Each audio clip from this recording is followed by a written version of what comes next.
Welcome back, everyone, again. Today is July 17th, and you're here with Robin, and I am within the Family Way Coaching. Thank you for joining me today as we go through our daily Bible reading through the Day by Day Kids Bible, written by Karen Henley. If you are following along on that commitment calendar, go ahead and get that out and your sticker or however you're marking it off because you're about to hear the Bible today.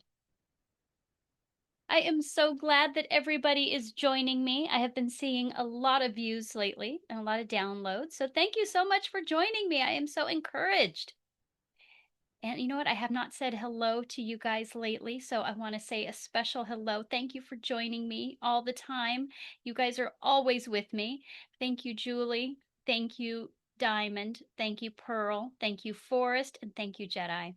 Thank you so much for being my constant companions as we go through this journey this year. I'm so glad that you are enjoying it too. We are going to be reading our last day in Job. Oh my gosh, what a book this has been, hasn't it? I love that it was put all together so that we had one continuous story at one time rather than having other stories interjected. It was so nice. So today we are going to be hearing from God, and God is going to be talking to Job as well as to the three friends who were with Job, who were less than helpful. So let's see what happens today. This covers chapters 40, 41, and 42, and it will complete the book of Job. Our first chapter, chapter 40, is entitled, Answer Me. And this is God speaking to us now and to Job. Will you tell me what's right and wrong? Asked God. You blame me, so answer me. I don't feel good about myself, said Job. How can I answer you? I will put my hand over my mouth. Then God talked to Job from the storm. Get ready like a man should. I will ask you questions, and you will answer me. Will you tell me that I am not fair? Will you blame me so you can make yourself right? Do you have a strong arm like mine? Can your voice thunder like mine? Try to wear my brightness and beauty. Try to make my greatness your clothes. Look at proud people and make them feel like nothing. Give all sinful people a grave in the dust. Can you do these things? If you can, I will say your own hand can save you. Look at the elephant. I made him just as I made you. He eats grass like an ox does. His legs are strong. His belly muscles have power. His trunk swings like a cedar tree. His bones are like metal bars. He is one of the best of all I made. He lets me come near him. All the wild animals play close by, but he hides under the water plants. The river fills up and rushes by, but he is not scared. He is safe even if the water comes up to his mouth. An animal that is not afraid. Chapter 41. Can you catch a leviathan with a fish hook? Asked God.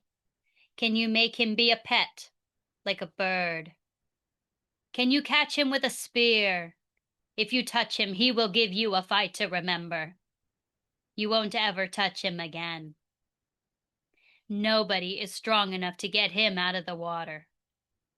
So who can stand against me? Who can say I owe anything to anybody?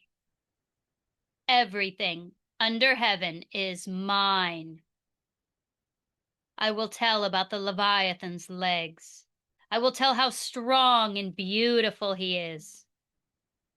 Who can take his skin off?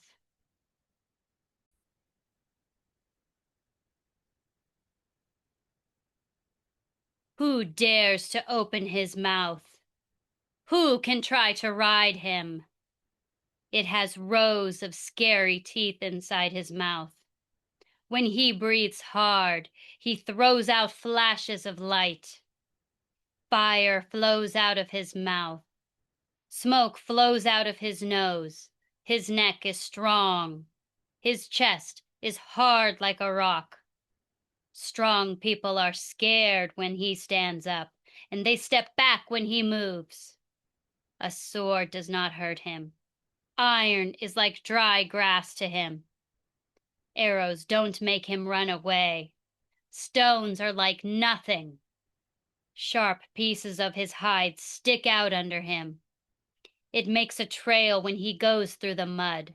He makes waves in the sea. He makes deep water look like it is boiling. He leaves a shining line behind him. Nothing on earth is quite like him. He is an animal that's not afraid of anything. He looks down on proud people, and he is the king over all proud things. Chapter 42, Things Too Wonderful for Me. Then Job said these words to God: I know that you can do all things. Nothing can stop your plans.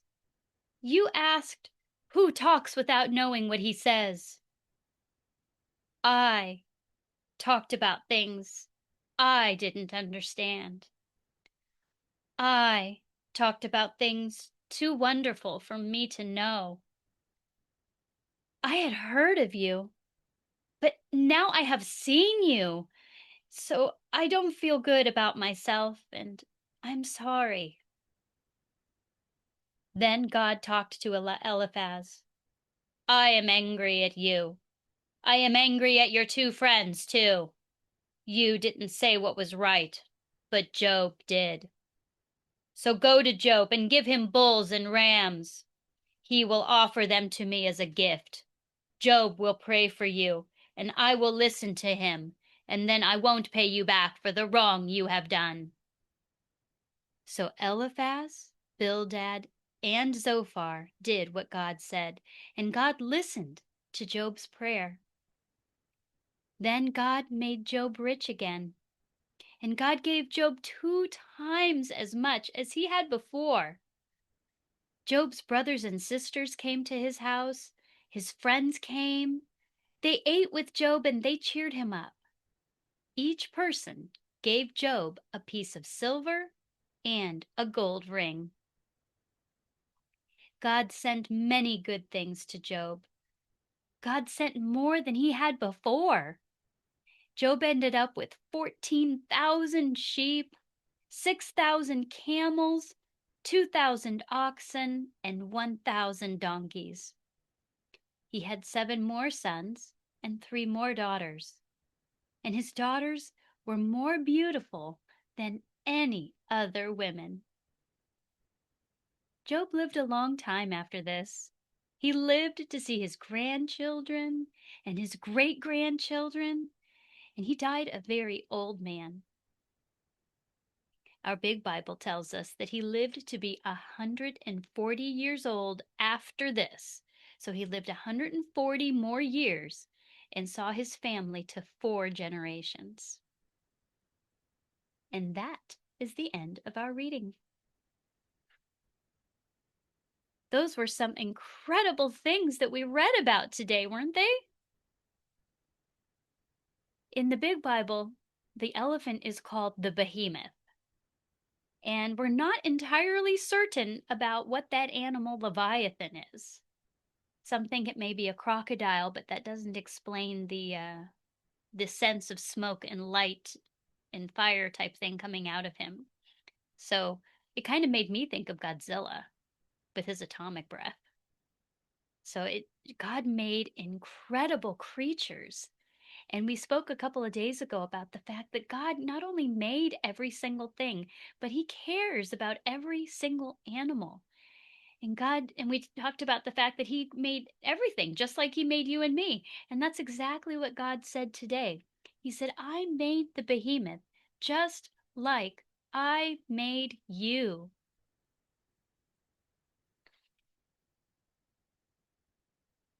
I love today's reading. It was amazing.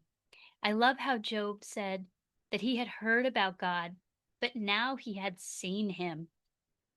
Our God is the God who sees us. And one day we will get to see him too. And I love how God described himself.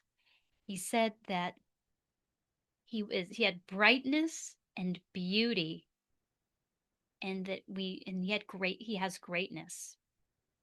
So I God is going to be so incredibly beautiful to look at. More beautiful than anything or anyone we have ever seen. And that is so exciting, don't you think? Our God is so beautiful, and he is love. He is so gracious and so wise. God asked Job today, will you tell me what is right and wrong? Will you tell me that I am not fair? God knew that Job was going to prevail. God knew that no matter what, Job would not falter in his faith to God, that he would not say bad things about him, like the adversary told him, advised God that Job would do. And so God allowed these things to happen, knowing full well that Job would not turn away from God. And Job, of course, proved God to be correct. And God does not set us up for failure. God knows that we can prevail. That is a big lesson for us. God doesn't give us opportunities to fail. He gives us opportunities so that we may succeed. We've said before, or we've heard in the past in general, that God doesn't give us more than we can handle, that he always gives us what we can deal with, that it may be difficult. And so even though there was a lot that Job had to deal with and he was upset during the process, God still did not set him up for failure. God knew that he would prevail and that he would be successful and that he would not speak poorly because he knew Job's heart. He knew that he turned away from sin, and Job could not understand why he was going through that. And it can be hard because we may not understand why we are going through something.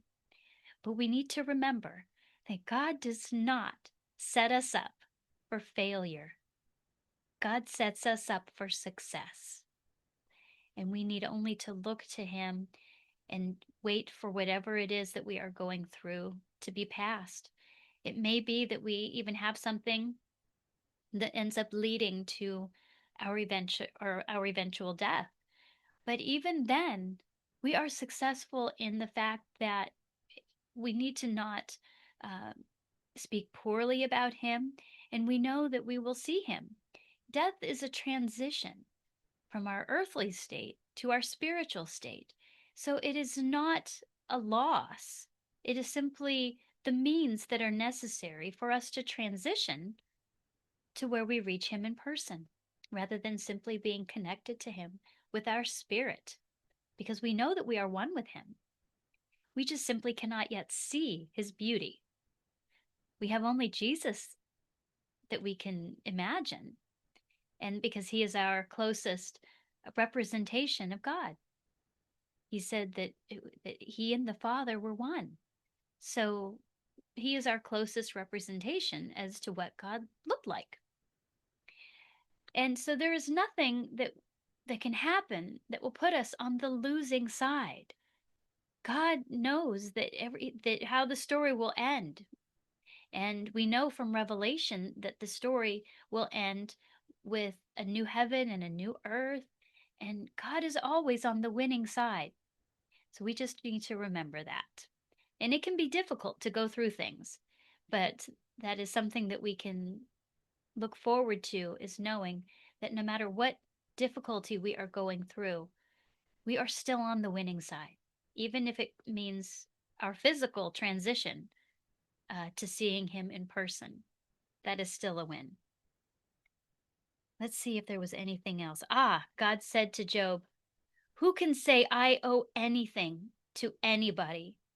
Everything under heaven is mine."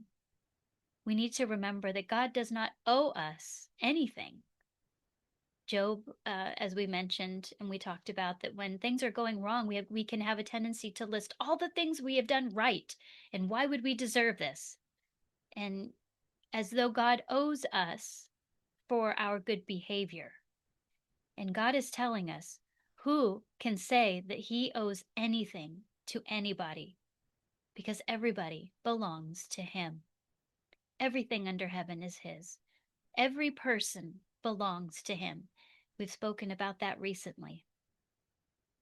So God does not owe us a life free of difficulty because we have been good. He can allow us to go through anything in the same way that we have pets and we put them through anything because they are our pets and we have expectations for what is considered humane. But in general, an animal belongs to us and we can do anything. And the dog cannot say, or the cat or the bird or whatever pet we have, it cannot say anything about that. It belongs to us. On a grander scale, we also belong to God. And who can say what He can do with what belongs to Him? We belong to God. All people do. And God does not owe us anything. But we are expected to do what is right and to do what is fair and to live the lives that He created for us so that we have free choice, but we should be making the choice to do good because we help people when we do good, as we read in Job, and it is only ourselves we hurt when we sin. So we have a lot of things to think about with the book of Job. And I hope that all of these many things have lit your light and that you are encouraged by the things that we have read. And maybe you would think of somebody that would benefit from hearing this event. So I hope that you have a fantastic rest of your day and that you have clicked that like button that looks like a thumbs up or a heart, and that you are helping to spread the word about reading God's word so that other people too will know that we belong to God and He has set us up to be successful. He knows that He will only give us what we can actually go through. So thank you for joining me today, and I will see you or be here for you to listen to again tomorrow.